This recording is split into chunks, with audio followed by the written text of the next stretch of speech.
I'm reading aloud from my new book, That Easter Sunday, and this is part 2. It all happened on what should have been the most special Sunday of Easter. The church was so full there were people lined up outside. Everyone was dressed in their best clothes and it was a riot of colour. Ari, Seha and I were standing by a wall.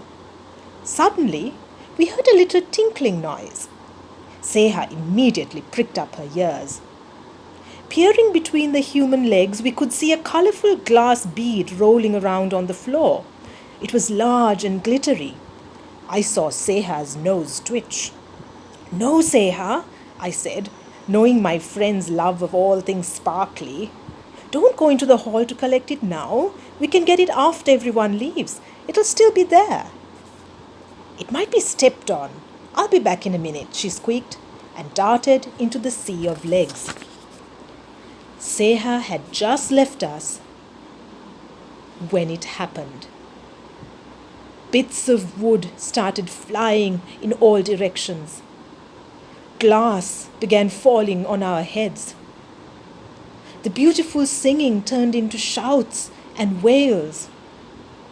I couldn't see for the dust in my eyes. I couldn't hear for the ringing in my ears. There was dirt in my mouth and nose. What just happened? I turned to Ari. She was no longer hanging from the wall. I looked around in panic. "Ari!" I squeaked, as loud as I could. "Here," came the soft reply. She was no longer on the wall, but down on the floor, her web a mass of thread at her feet. Next to her was the broken statue from the alcove above us. "Seha!" I shouted. "Seha!" It was pandemonium.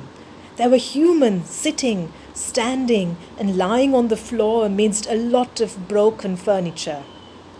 Finding Seha in this chaos was not going to be easy. Just then, Mother and Father darted out of their mouse hole. "Vipu, are you all right?" my mother squeaked. "Fine, Amma, I'm fine," I reassured her as she sniffed me over. "But I can't see Seha anywhere. She ran into the hall to collect a shiny bead." Just then our neighbour, Bola, rushed up. "You guys have got to see this," he exclaimed, before turning and scurrying back the way he had arrived.